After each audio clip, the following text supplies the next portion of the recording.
Здравейте пак от нас, правим още едно включване. Взехме проби от едно место, даде доста добър резултат и взехме от там материал.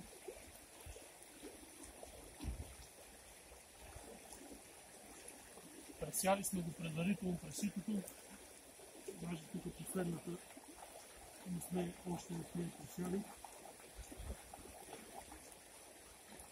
Ето на тези корени, които са корното злато, където е хубаво много добре да се промиват. Да се промиват във водата, защото после тук се задържат златинките, е хубаво да се промиват. В случай използваме сито от фритюрник. То с доста добри дупки, не е желателно да са по-голями от те, нито да са по-ситови.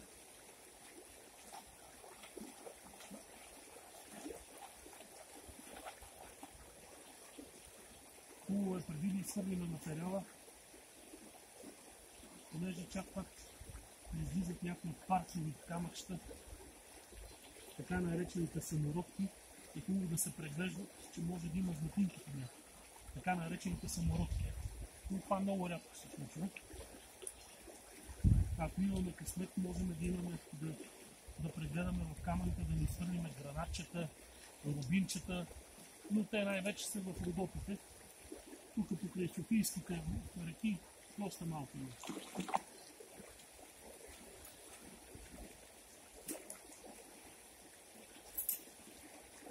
Хубаво е.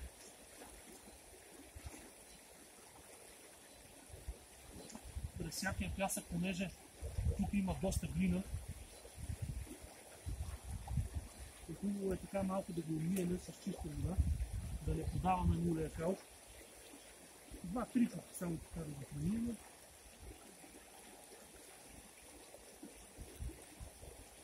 С въртеливи движения. Не унисипваме водата, то отнима злато, то остава на дъно. С въртеливите движения то пада на дъно. Няма да се притеснявате, че може да го изсипите с вода. И почваме самото подаване.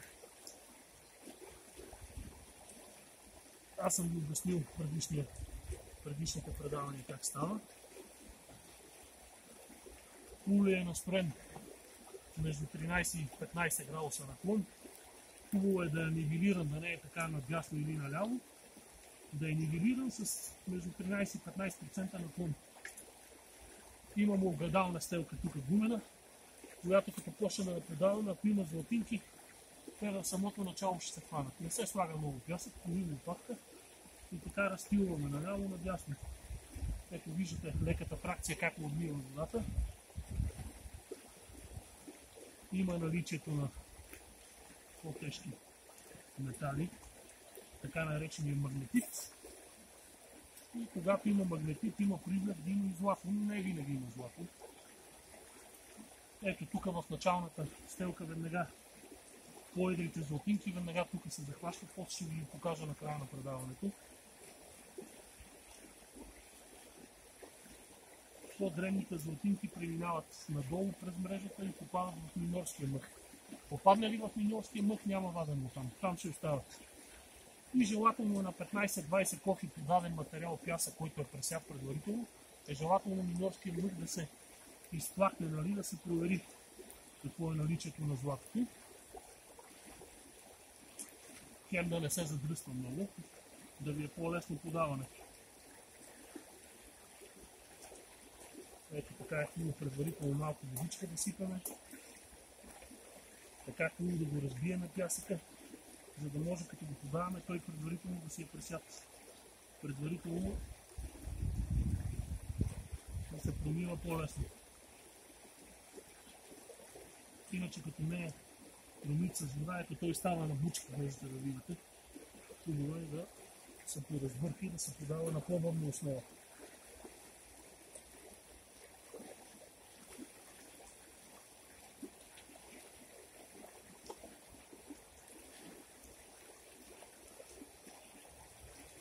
Защото като не е разбит с пясъка, пада на бучки и бучката се изтъркава през мрежата и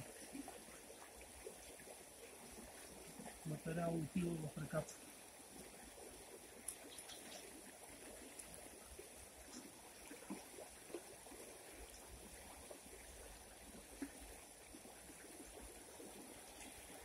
И с улея става много бързо.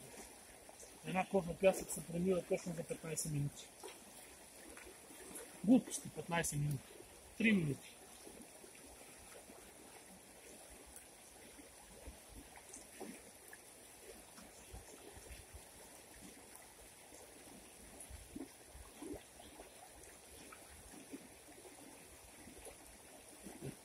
Като се сгъсти сместа, е хубаво пак да се сипе малко вода. Да се разбърка глинестия материал, защото много често златинките полепват вътре в глината и като не са добре разбити, кучката си изтъркова през улея и заминава в реката. И златинката е вътре в нея. Ето така, като е добре разбит, много добре се промива. И пак ви казвам, не слагайте много петони и лопатка, за да стане по-лесно самото промиване.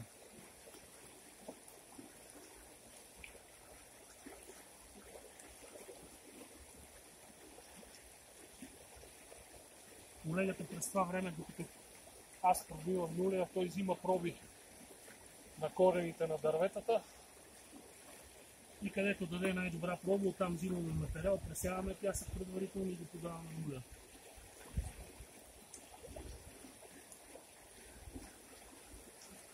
Ето, става много бързо самото промиване.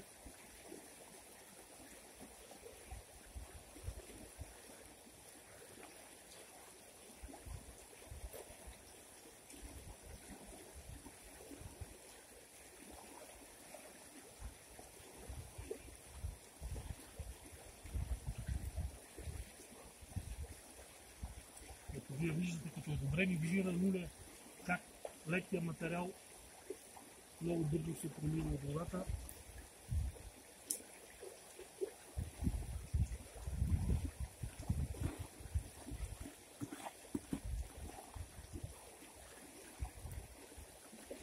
Ето така накрая, като оставим по-малко.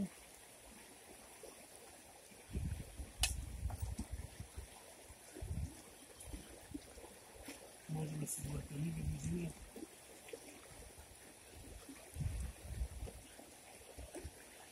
Въртеливи движения е присипан на самия материал. Виждате как добре е разбит.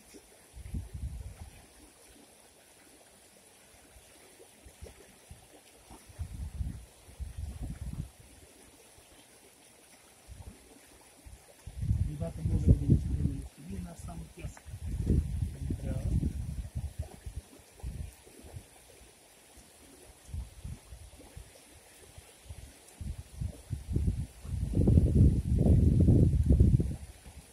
Това се прави накрая с топка, като да стане по-малко материал.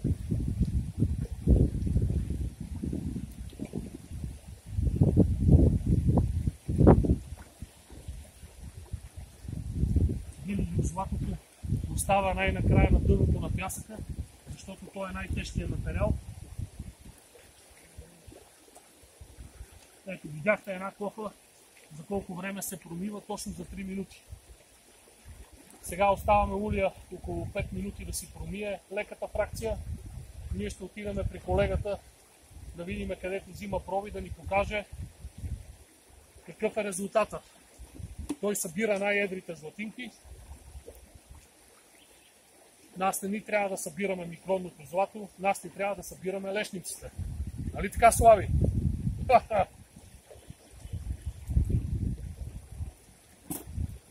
И така. Сега отиваме към колегата. Той виждам, че се задава към нас. Но ще отидем да го провериме какво прави.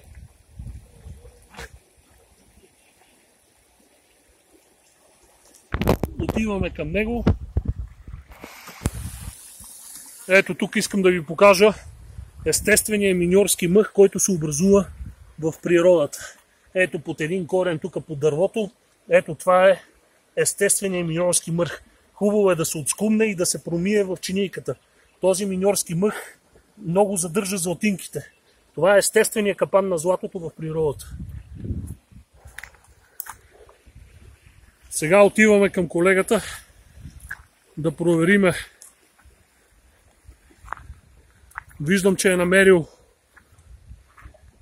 и той набляга на кореното злато.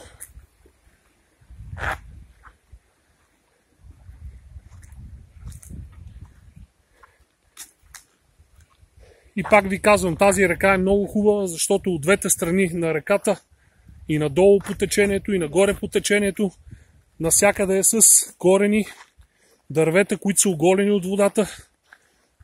Ето, колегата е намерил много хубаво находище тук.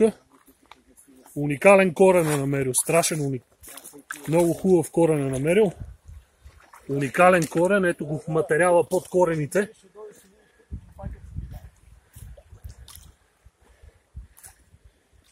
Сега ще проверим неговата работа, как работи. Ние сме оставили Люлия през това време да си отмие леката фракция. Ето го, колегата е взел материал в чинийката. Колега, покажете ни златинките да ги видим от пробите къде са. Да видим златинките. Да видим какъв материал, откъде сте взели проби. Дай златото. Не се прави. Ето сега ще се опитаме да й дадем едно макро да видим дали ще се видят. Да, виждат се, ето перфектно се вижда, че ги снимам по-отгоре. Колега, не мърдайте шишенцето. Ето златинките се виждат. Микронно е на тази на река, но за сметка на това е доста като концентрация. Реката е перфектна за работа. Сенчеста, биричката върви и така. Ще се включим още един път, да запазим батерията. Чао от нас!